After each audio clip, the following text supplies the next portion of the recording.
Good morning student, welcome to online classes. तो देखो, अपना टॉपिक चल रहा था यूनिट फर्स्ट में ऑर्गेनिक रिएक्शन। ऑर्गेनिक जो रिएक्शन बताई थी तुम लोगों को, वो 4 टाइप्स की बताई थी, ठीक है। Substitution reaction, addition reaction, elimination reaction और रीअरेंजमेंट रिएक्शन, जिसमें से सब्स्टिट्यूशन कंप्लीट हो चुकी है हमारी, ठीक है। सब्स्टिट्यूशन 3 टाइप्स के थे, न्यूक्लियोफिलिक सब्स्टिट्यूशन, इलेक्ट्रोफिलिक सब्स्टिट्यूशन और फ्री रेडिकल, जिसमें न्यूक्लियोफिलिक SN1 SN2 थी और इलेक्ट्रोफिलिक सब्स्टिट्यूशन एरोमेटिक कंपाउंड्स की रिएक्शन थी। फ्री रेडिकल भी होगी, एडिशन रिएक्शन भी हो गई, ये भी 3 टाइप्स की थी। एलिमिनेशन रिएक्शन भी पिछली क्लास में हम लोग कर चुके, E1 और E2 रिएक्शन। आज पढ़नी है हम लोग को कौन सी रिएक्शन? रीअरेंजमेंट रिएक्शन, ठीक है। तो चलो नेक्स्ट हेडिंग लिखो, rearrangement reaction. 4th number reaction है ये हमारी।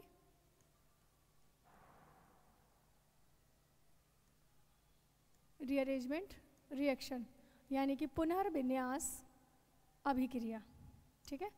रीअरेंजमेंट जो रिएक्शन है वो कौन सी रिएक्शन है हमारी? पुनर्विन्यास अभिक्रिया भी बोलते हैं। अब देखो ये रिएक्शन क्या है, अगर हम लोगों ने इसमें एक को रिप्लेस किया और उसकी जगह दूसरा लेके आएंगे तो ये सब्स्टिट्यूशन रिएक्शन हो जाएगी, ठीक है। दूसरी कंडीशन, अगर हम लोगों ने कुछ भी ऐड किया रिएक्टिव मॉलिक्यूल में तो ये हो जाएगी एडिशन रिएक्शन।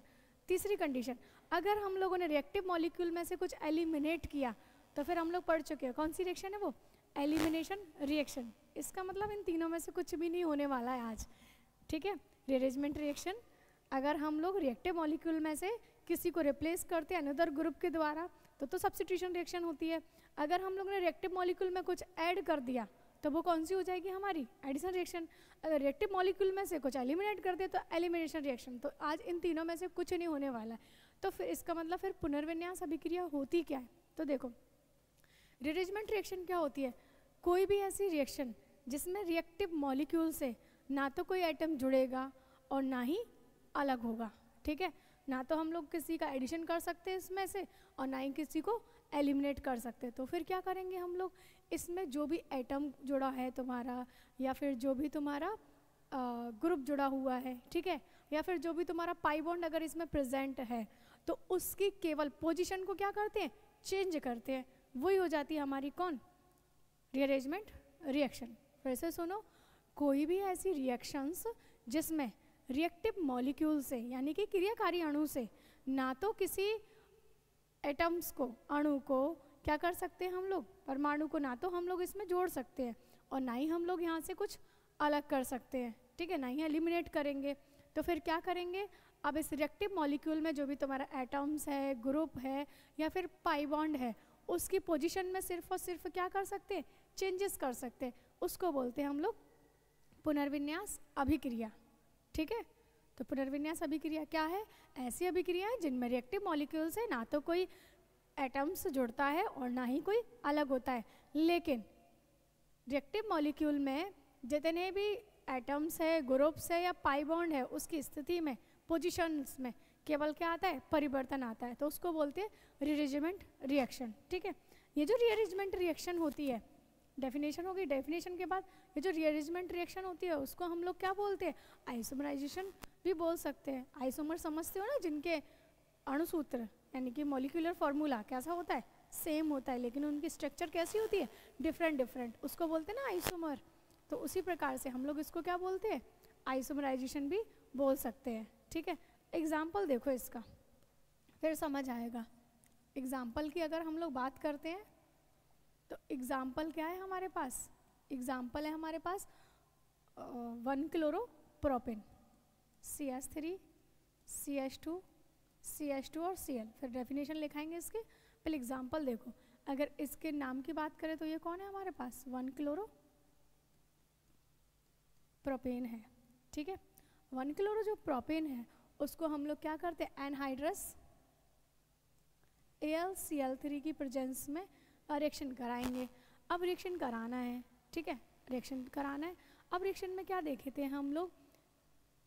कुछ भी एलिमिनेट नहीं करना है, कुछ एडिशन नहीं करना है, यहाँ जो भी है केवल और केवल उसकी पोजीशन क्या करनी है? चेंज करनी है। तो मैं यहाँ क्या करूँ, इस 1 क्लोरोप्रोपेन से हम लोग बना सकते हैं CH3 CH Cl और CH3, यानी कि ये कौन बन गया तुम्हारा? 2 क्लोरोप्रोपेन। अगर देखो इन दोनों में देखो, यहाँ टोटल कार्बन कितने हैं, 3 है ना, वहाँ भी टोटल कार्बन कितने हैं हमारे पास, 3 ही है।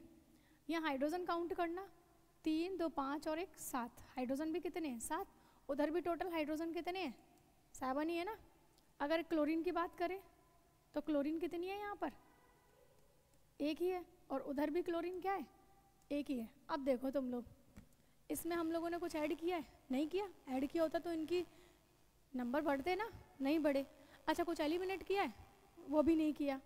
इसका मतलब क्या किया है, सिर्फ और सिर्फ वहाँ जो भी था उसकी पोजीशन क्या कर दी, चेंज कर दी, उसी को बोलते हैं रीअरेंजमेंट। तो हम लोग लिखेंगे इसकी डेफिनेशन में, a reaction in which an atom, ठीक है, a reaction in which no atom is attached और सेपरेट, यानी कि इस सभी क्रियाओं में ना तो कोई जुड़ेगा और ना ही कोई अलग होता है।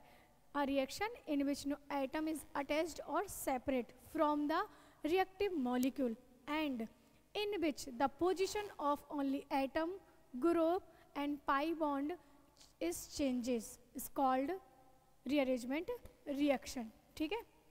तो a reaction in which no atom or group are attached or separated from the reactive molecule and in which the position of only atom, group or pi bond changes is called rearrangement reaction, ठीक है। यानी कि ऐसी अभिक्रियाएं जिनमें ना तो कोई परमाणु जुड़ता है और ना ही अलग होता है, वहाँ पर जो भी परमाणु हैं, अणु हैं, समूह हैं, उनकी स्थिति में या पाइबंद की स्थिति में क्या होता है, चेंजेस आता है, क्या बोलते हैं, रीअरेंजमेंट रिएक्शन जैसे। और इसमें देखो इन दोनों के मॉलिक्यूलर फॉर्मूले बिल्कुल सेम है ना, तो ये दोनों एक दूसरे के क्या हुए, आइसोमर हुए, इसीलिए इस रिएक्शन को हम लोग क्या बोलते हैं, इस रिएक्शन को बोलते हैं ये जो आइसोमराइजेशन, ठीक है। दूसरी बात है रिएक्शन क्यों होती है, ये इसीलिए होती है क्योंकि इसमें जो रीअरेंज प्रोडक्ट मिलता है वो रिएक्टेंट के कंपैरिजन में कैसा होता है, हमारा ज़्यादा स्टेबल होता है, ठीक। तो ये एग्जांपल हो गया 1-क्लोरोप्रोपेन का। चलो ऐसे हम अनदर एग्जांपल देखते हैं। यहाँ पर सेकंड एग्जांपल है जैसे हमारा CH3 single bond, CH2 single bond, CH2 and CH3, ये कौन है, ये ब्यूटेन है, ठीक है। ये जो ब्यूटेन है इसकी भी सेम कंडीशन, एनहाइड्रस AlCl3 की प्रेजेंस में रिएक्शन करानी है। अब फिर से ना तो कुछ ऐड करना है ना ही कुछ एलिमिनेट करना है, ठीक है। बस क्या करेंगे, केवल पोजीशन चेंज करेंगे। पोजीशन चेंज करने पर CH3 CH, CH3 और CH3, ये क्या बना दिया मैंने, ये बन गया हमारा 2-मेथिल प्रोपेन। अभी कौन था, ब्यूटेन था, और ब्यूटेन से हम लोगों ने क्या बना दिया है, 2-मेथिल प्रोपेन, ठीक है। तो ये कौन होगी, अब इधर भी काउंट कर लेना, कार्बन 4 है, उधर भी कार्बन की संख्या कितनी है 4, हाइड्रोजन टोटल कितने हैं यहाँ पर देखा जाए 6 और 2 4 और 10, ठीक है। इधर उधर भी कितने हैं 10 ही है। इसका मतलब ना कुछ ऐड किया है ना ही कुछ एलिमिनेट किया है, केवल पोजीशन में क्या किया है, चेंज किया है, ठीक है। उसी को हम लोग क्या बोलते हैं, हमारी रीअरेंजमेंट रिएक्शन कहते हैं। अच्छा एक और एग्जाम्पल देख सकते हैं, जैसे तुम लोगों ने पढ़ी होगी फ्रिंस रीअरेंजमेंट रिएक्शन, नाम तो सुना ही होगा, नहीं सुना हो तो देख लो, ठीक है। जैसे नेक्स्ट है हमारा एग्जाम्पल है फ्रिंस पी, ये फ्रिंस, ठीक है। अब ये जो हमारी फ्रिंस रीअरेंजमेंट, लिख देते हैं पूरा नाम, फ्रिंस रीअरेंजमेंट रिएक्शन। फ्रिंस रीअरेंजमेंट रिएक्शन क्या होती है, देखो फ्रिंस रीअरेंजमेंट में सबसे पहले तुम लोगों का एरोमेटिक कंपाउंड्स किया है, ये है तुम्हारे पास,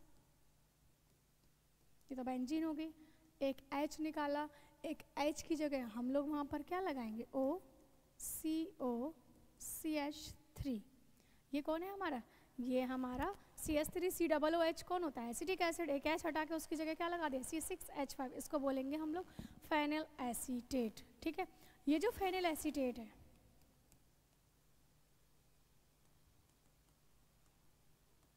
ये जो फेनिल एसीटेट है, इसमें क्या कराना है हम लोगों को, इसमें भी रीअरेंजमेंट रिएक्शन करानी है, किसकी प्रेजेंस में, एनहाइड्रस AlCl3 की प्रेजेंस में रीअरेंजमेंट रिएक्शन करानी है।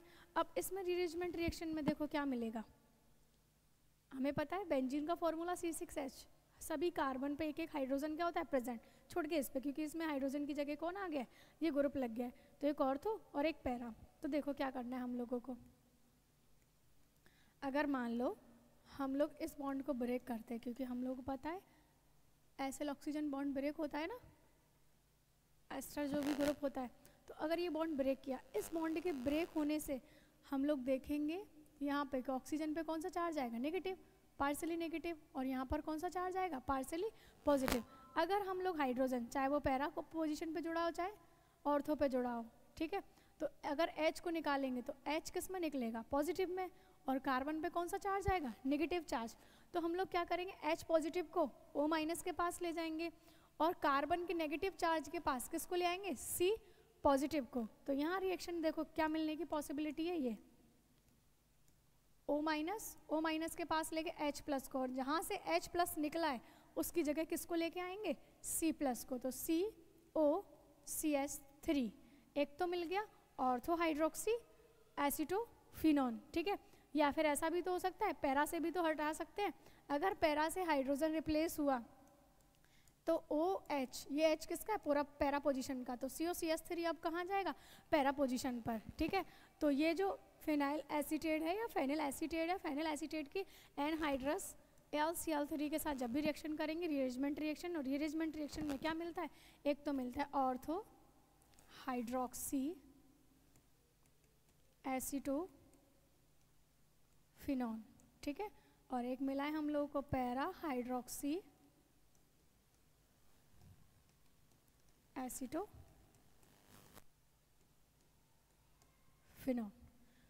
तो ये हो गई हमारी रीअरेंजमेंट रिएक्शन, ओके। तो हमारी ऑर्गेनिक रिएक्शन जितनी भी थी कंप्लीट हो चुकी है। कितने टाइप्स की है हमारी organic reaction, 4, substitution, addition, elimination, और आज रीअरेंजमेंट भी हम लोगों ने क्या कर दी, कंप्लीट कर चुके हैं। काफ़ी मोस्ट और इम्पोर्टेंट पार्ट है इस यूनिट का, यहाँ से बहुत सारे क्वेश्चंस बनते हैं, ठीक। चलो नेक्स्ट जो वीडियो उसमें हम लोग कराएंगे तुम लोग को इंटरमीडिएट्स। Thank you.